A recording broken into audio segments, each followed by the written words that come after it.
Bismillahirrahmanirrahim. Assalamualaikum warahmatullahi wabarakatuh. Teman-teman mahasiswa program studi teknik sipil, pada kesempatan kali ini kita lanjutkan perkuliahan kita geologi dan penyelidikan mekanika tanah 1. Nah,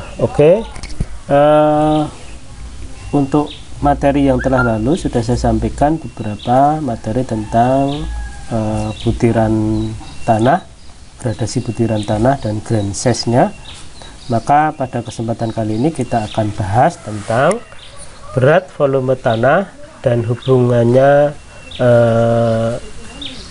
dengan volumenya, ya. Berat volume tanah dan hubungannya. Bahwa segumpal tanah dapat terdiri dari 2 atau 3 bagian, seperti kemarin pada pertemuan yang telah lalu telah kita sampaikan bahwa ada bagian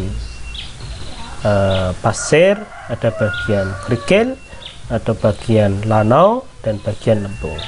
Nah, bisa tanah itu terdiri dari lempung dan lanau, atau lanau dan pasir, atau pasir dan kerikil, atau lempung dengan kerikil, atau lebih dari 3 bagian. Nah, bahwa tanah ini memiliki butir-butir dan juga pori-pori yang di dalamnya bisa berisi tentang udara maupun juga berisi air. Maka dalam tanah yang jenuh juga terdapat 2 bagian, yaitu bagian yang padat atau bagian yang berpori. Jadi artinya pori tadi bisa jadi berisi air maupun bisa berisi udara. Ketika tanah itu berisi air, maka tanah tersebut disebut sebagai tanah dalam kondisi basah. Tetapi pada saat kondisi pori berisi udara, maka tanah tersebut dapat disebut sebagai kondisi kering. Nah, dalam keadaan tidak jenuh, tanah terdiri dari 2 bagian. Jadi ini bagian butiran padat dan pori-pori udara serta bagian daripada air pori, ya. Maka kemudian dapat kita gambarkan elemen-elemen tersebut. Kalau kita buat secara mikroskopik, maka butiran-butiran tanah yang kecil-kecil tadi ada yang diameternya di bawah 2 mikron, contohnya lempung, ada yang diameternya di atas 2 mili yang disebut kerikil, atau 2 mili sampai sekian, ya 0,05, maka disebut sebagai pasir. Kemudian 0,5 sampai 2 mikron disebut sebagai lanau. Nah, partikel mikroskopik yang dapat kita lihat ini, maka ada bagian partikel-partikel yang di dalamnya berisi void atau rongga. Nah, dalam bagian ini tanah ini bisa diukur beratnya, ya, atau kita sebut weight, ya. Kemudian bisa diukur volumenya, atau kita sebut sebagai volume. Nah, di dalam partikel tanah yang dapat kita lihat ini, kalau kita komposisikan volumenya, ada bagian-bagian yang terdiri dari 3 bagian secara umum maupun beberapa bagian secara partikel. Secara umum, maka ada bagian yang terdiri dari butiran tanah itu sendiri atau butiran padatnya. Kemudian ada bagian yang terdiri dari air. Kemudian ada juga bagian yang disebut sebagai udara. Maka 2 hal ini yang akan membedakan antara yang disebut sebagai tanah dalam kondisi kering maupun tanah dalam kondisi basah. Mengenai pengukuran berat dan volume, maka dapat kita hitung berat jenis massa suatu tanah padat, maka kita sebut sebagai weight of soil. Ya, ini ada garisnya ini, ya. Jadi weight of soil, WS, ya. Kemudian ada bagian yang terdiri dari air, kita sebut sebagai weight of water atau berat air. Jadi dalam kondisi tanah ini kita bisa mengukur berat airnya maupun berat tanah padatnya. Nah, kemudian pada kondisi volume tanah tersebut, maka ada bagian yang terisi oleh udara, weight of air atau WA ini ya. Nah, kemudian kita akan menghitung apakah udara memiliki berat dalam kondisi tanah ini. Maka berat tidak dapat dihitung atau dikalkulasikan di dalam perhitungan berat tanah. Jadi atau beratnya diabaikan, karena berat udara kan tidak bisa ditimbang. Yang bisa ditimbang hanya berat air maupun berat tanah itu sendiri. Nah, kemudian dari sisi volume, maka butiran tanah juga dapat diukur volumenya, atau kita sebut sebagai volume of soil. Nah, kemudian pada bagian air, maka kita dapat memperhitungkan volumenya air berapa, volume of water. Sedangkan pada volume udara juga dapat kita hitung, berbeda dengan berat. Kalau berat udara tidak dapat kita hitung, tetapi volume udara yang terkandung di dalam suatu massa tanah maka dapat kita hitung sebagai volume of air. Nah, antara volume of air dengan volume of water atau udara dan air ini terkandung dalam volume void. Jadi void atau rongga-rongga di dalam ini dapat kita hitung volume, bisa berisi terdiri dari udara, juga bisa berisi terdiri dari air. Baik, untuk lebih jelasnya dapat kita perlihatkan dalam persamaan-persamaan bentuk sebagai berikut. Nah, ketika kita menghitung berat suatu massa tanah, maka di dalamnya adalah berat soil ditambah dengan weight of water. Weight of soil ditambah dengan weight of water. Artinya apa? Berat di dalam suatu massa tanah, maka dapat dihitung berat tanah itu sendiri dalam kondisi padat ditambah dengan berat kadar airnya. Ya, kadar air yang terdapat atau terkandung di dalam massa tanah tersebut ya. Nah, kemudian volume, kita juga dapat menghitung volume suatu tanah ya. Maka jumlah volume suatu tanah total bervolume soil ditambah volume water dan volume air atau udara ya, volume air atau udara. Kemudian volume void sendiri terdiri dari volume water ditambah dengan volume udara, atau kita sebut kalau volume total berarti volume soil ditambah volume void. Nah, dengan ini didefinisikan tadi WS, weight of soil adalah berat butiran padat, weight of water adalah berat air, volume of soil adalah volume butiran padat, dan volume of water adalah volume air, serta volume air adalah volume udara. Nah, dalam kondisi ini hubungan-hubungan antara volume dengan berat maka dapat dikondisikan sebagai berikut. Di antaranya kita dapat menghitung kadar air suatu tanah atau kita sebut dengan water, kemudian angka pori di dalam suatu tanah disebut sebagai E, serta kemudian porositas. Porositas itu jumlah pori secara keseluruhan berbanding dengan volume yang ada, kita sebut sebagai N, dan kemudian derajat kejenuhan yang disebut sebagai S ya, berapa derajat kejenuhan suatu tanah maka disebut sebagai S. Mari kita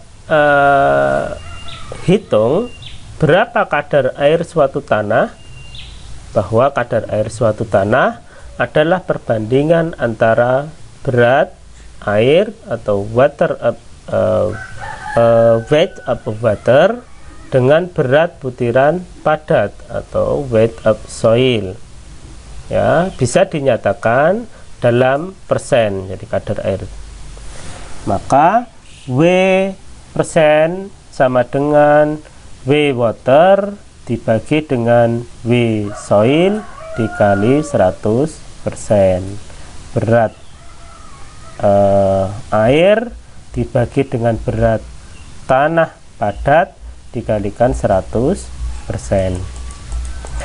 Kemudian berikutnya bicara tentang porositas atau N. Apa itu porositas? Kita sering mendengar tanahnya porus atau dalam bahasa Jawa poros-poros gitu. Porus ini artinya berarti kita bicara soal rongga yang ada di dalam tanah.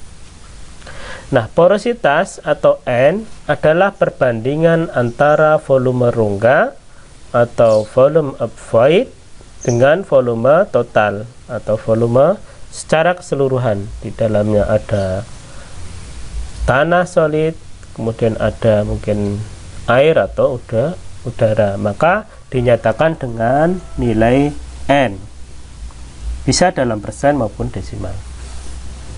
Nah, N adalah void of void, ya, volume of void dibagi dengan volume total, volume keseluruhan pada masa suatu tanah tersebut.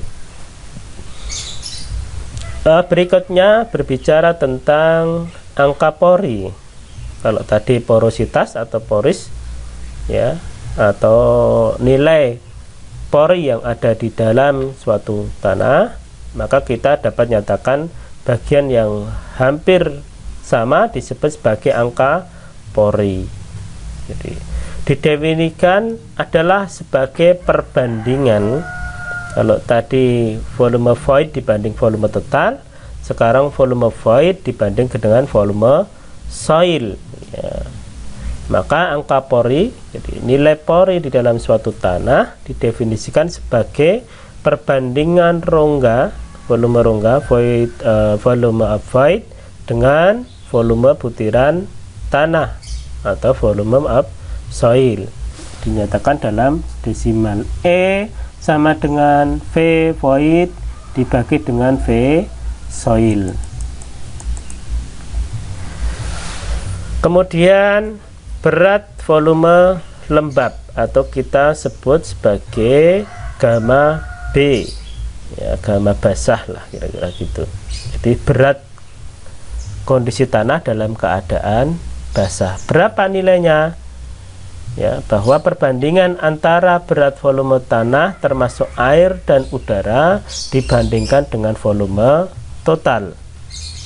Maka berat volume tanah atau gamma B, gamma basah, adalah gamma B sama dengan berat dibagi dengan volume, di mana weight atau W sama dengan weight of water ditambah weight of soil ditambah weight of air, di mana WA atau weight of air tadi adalah 0 atau berat udara tidak diperhitungkan. Maka bila ruang udara terisi oleh air, maka keseluruhannya adalah V air adalah 0, maka tanah menjadi jenuh, ya, V E atau volume air adalah 0, maka tanah bisa menjadi jenuh. Nah, berat volume kering atau gamma 3 kita sebut sebagai perbandingan antara berat butiran atau weight of soil dengan volume total atau V. Gamma D atau gamma 3 adalah weight of soil dibagi dengan volume. Kalau tadi gamma dalam kondisi basah, maka adalah berat tanah dibagi dengan volume. Kemudian berat volume butiran atau berat gamma S Ya, gamma S disebut sebagai berat kondisi tanah adalah perbandingan WS dengan volume padat atau volume soil. Berat kalau tadi berat total dibagi dengan volume total. Nah, sekarang berat kondisi padatnya berapa? Berat kondisinya padatnya diukur dari berat tanah padatnya atau gamma S, di mana WS dibanding dengan VS atau volume soil. Berikutnya tentang specific gravity atau berat spesifik. Disebut juga berat jenis, ya. Suatu tanah disebut dengan satuan GS adalah perbandingan antara berat volume kondisi tanah padat atau gamma S dengan berat volume kondisi ada airnya atau gamma W atau water dengan temperatur 4 derajat Celcius. Gamma S sama dengan berat spesifik atau specific gravity adalah sama dengan gamma S dibagi dengan gamma W. Nah, kalau kita lihat di bawah ini ada atau terdapat tabel specific gravity massa suatu tanah sesuai dengan berat jenisnya atau specific gravity. Kita contohkan, berat kerikil itu memiliki berat jenis antara 2,65 sampai dengan 2,68. Pasir memiliki berat yang hampir sama. Pada dasarnya padatan pasir dengan padatan kerikil sama, ya. Maka pada suatu volume tanah berat jenisnya sama, 2,65 sampai 2,68. Sedangkan lanau organik memiliki berat 2,65 sampai dengan 2,68. Lempung organik 2,58 sampai 2,65. Lempung anorganik antara 2,68 sampai 275. Sedangkan humus memiliki berat antara 1,37, sedangkan gambut antara 1,25 sampai 1,8. Nah, kemudian kita bicara soal derajat kejenuhan suatu tanah, di mana derajat kejenuhan suatu tanah atau S adalah perbandingan kondisi air, volume water, dengan volume total rongga pori dalam suatu tanah atau V void, ya. Biasanya dinyatakan dalam persen juga bahwa S atau derajat kejenuhan sama dengan volume of water dibagi dengan volume of void kali 100%. Nah, bila tanah dalam keadaan jenuh air, maka S-nya adalah 1. Ya, maksudnya bagaimana? Misalkan yang paling mudah, dalam suatu massa tanah ada rongganya adanya rongganya 4, ya. Rongganya adalah 4. Ketika volume water dibagi dengan volume void, ya, waternya ini isinya sama dengan voidnya, ya, atau S-nya adalah sama dengan 1, maka rongga dibagi dengan airnya tadi, rongganya 4 dibagi airnya 4, maka sama dengan jenuhnya adalah 1, ya. 4 dibagi 4 sama dengan 1. Tetapi kalau rongganya ada 4 sedangkan yang terisi air hanya 2, maka derajat kejenuhannya adalah 2 dibagi 4, maka 0,5 atau setengahnya. Jika rongganya ada 4 tapi terisi airnya hanya 1, maka 1 dibanding dengan 1/4, 3 atau 1/3. Maka derajat kejenuhannya adalah 0,3. Tetapi tadi saya sampaikan apabila dalam suatu ronggannya hanya 4, ya, tapi tidak mungkin 4 ya, tapi secara mudah untuk menggambarkan isinya 4, kemudian 4-4-nya itu terisi oleh air, maka 4 dibagi 4, maka S sama dengan 1. Berarti tanah tersebut seluruh porinya terisi oleh air, maka disebut sebagai jenuh air atau keadaan dalam jenuh air. Derajat kejenuhan dalam kondisi tanah tadi ada beberapa keterangan. Jadi tanah itu kalau disebut tanah kering maka pori-porinya nggak ada airnya atau 0. Agak lembab itu 0, sampai 1/4 tadi katakan adalah 1/4. Agak atau lembab maka 0,26 sampai setengah, sedangkan sangat lembab setengah sampai 75, basah itu 0,76 sampai 0,99 atau persen ya bisa. Kemudian tanah jenuh air adalah 1. Untuk berikutnya persamaan-persamaan ini maka dapat dibentuk hubungannya antara persamaan masing-masing. Hubungan antara angka pori dan porositas, maka E sama dengan N1 dikurangi dengan N, sedangkan N sama dengan adalah E dibagi dengan 1 plus E. Berikutnya berat volume basah juga dapat dinyatakan dalam rumus sebagai berikut. Gamma B atau berat berat suatu tanah dalam kondisi basah sama dengan berat jenis dikalikan dengan gamma W berat tanah dalam kondisi water, kemudian dikalikan dengan 1 plus water ya, plus B dibagi dengan 1 plus E.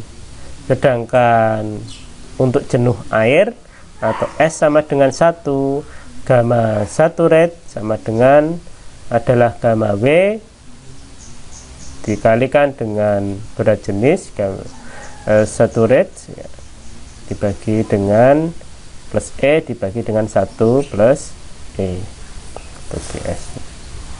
Kemudian untuk tanah kering sempurna dapat dinyatakan dengan gamma D sama dengan specific gravity atau berat jenis dikalikan dengan gamma W dibagi dengan 1 plus E. Berikutnya, bila tanah terendam dengan air, maka berat volume apung atau berat volume efektif dinyatakan dengan gamma aksen ya, dengan gamma aksen sama dengan GS atau specific gravity dikurangi 1 dikalikan gamma W dibagi dengan 1 plus E, di mana gamma aksen adalah gamma saturate dikurangi gamma W, di mana gamma W sama dengan 1 ton per meter kubik atau 9,81 kilonewton meter kubik. Jadi gamma tanah adalah gamma water adalah berat jenis tanah adalah 1 ton per meter kubik. Jadi 1 meter kubik tanah itu beratnya 1 ton atau 9,81 kilonewton per meter kubik. Nilai porositas angka pori dan berat volume dalam keadaan asli dapat dari berbagai jenis yang disarankan oleh Terzaghi 1947, maka dapat dilihat sebagai berikut. Pasir yang seragam memiliki N46%, kemudian angka porinya 0,85, water contentnya 32%, gamma D-nya 14,3 kilonewton meter kubik, gamma basahnya adalah 18,9 dan seterusnya. Teman-teman bisa baca dari mulai pasir seragam sampai lempung yang sangat organik. Kemudian kerapatan relatif atau relativity density, relative density, kerapatan relatif di R dipakai menunjukkan tingkat kerapatan atau tanah granuler, di mana di R sama dengan E max pangkat EX, ya, pangkat min E, kemudian E max pangkat E min, dengan E max nya adalah kemungkinan angka pori maksimum dan E min adalah kemungkinan angka pori minimum, di mana E adalah angka pori pada kondisi di lapangan.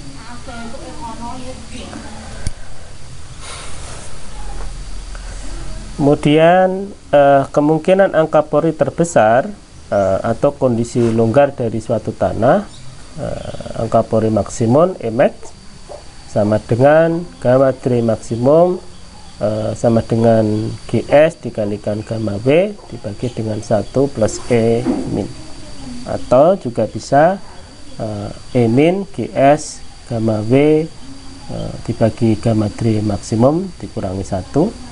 Dengan cara persamaan tersebut, maka angka pori maksimum E max sama dengan GS kali gamma W dikurangi 1 dibagi dengan gamma 3 min. Dengan angka pori kondisi tertentu, maka E sama dengan GS gamma W dibagi gamma 3 dikurangi 1. Baik, kita akan mencoba contoh. Ya, pada kali ini untuk lebih mempermudah kita akan memberikan contoh contoh 1 pada kondisi di lapangan. Jadi kita akan mengambil sebuah sampel di mana volumenya 10 cm kubik dan berat dalam kondisi basah adalah 18 gram. Berat kondisi kering, jadi setelah basah kemudian kita kering sampai betul-betul kering, kita timbang kembali menjadi 16 gram, ya. Maka jika berat jenis tanahnya adalah 2,71, tadi termasuk apa tadi 2,71, maka hitunglah kadar air, berat kondisi basah dan berat volume kering, angka pori, porositas, derajat kejenuhan. Dianggap volume airnya 1 gram per cm kubik, ya, atau 1 ton per meter kubik. Maka penyelesaiannya tadi untuk mencari kadar airnya W water dibagi dengan W soil, maka W dikurangi WS dibagi dengan WS. Tadi berapa tadi? Setelah berat kering dan berat basahnya 18 dikurangi berat kering dibagi dengan berat dalam kondisi kering. Jadi berarti 2 dibagi 16, maka ketemunya adalah 12,5% kadar airnya. Kemudian berat volume tanah atau gamma 3, gamma B, gamma basah, W dibagi dengan V. Tadi 18 kondisi basah dibagi dengan volumenya tadi berapa? 10 cm persegi, maka ketemunya adalah 1,8 gram per cm kubik atau 17,66 kN per meter kubik. Volume pada kondisi kering, gamma 3 nya adalah WS dibagi V, atau tadi keringnya tadi telah di oven menjadi 16 dibagi 10, maka sama dengan 1,6 gram per cm persegi atau 15,7 kN meter persegi. Ya. Angka pori E V void dibagi dengan V soil, di mana Vs gamma S sama dengan saturate gravity atau specific gravity dibagi dengan gamma W. 16 tadi WS nya weight of soil, ya, dibagi dengan 2,71, berat jenisnya tadi kalikan 1 sama dengan 5,9 cm kubik. VS nya V dikurangi dengan VS sama dengan 10 dikurangi 5,9 sama dengan 4,10 cm persegi, dan angka porinya adalah 4,10 dibagi 5,9 sama dengan 0,69. Porositasnya nilai N sama dengan E dibagi dengan 1 plus E, dan kemudian 0,69 dibagi dengan 1 plus 0,69 sama dengan 41 porositasnya ya. Sedangkan derajat kejenuhannya berapa? S sama dengan V water ya, dibagi dengan V void sama dengan V water sama dengan V dibagi dengan gamma W. 18 kurangi 16 dibagi dengan 1 sama dengan cm3. Jadi S nya adalah 2 dibagi 4,10, maka 0,49 atau 49% derajat kejenuhannya. Nah, ini contoh, nanti teman-teman bisa pelajari. Untuk selanjutnya akan kita buat contoh soal. Nanti teman-teman pada classroom kita. Terima kasih atas perhatiannya. Wabillahi taufiq wal hidayah. Wassalamualaikum warahmatullahi wabarakatuh.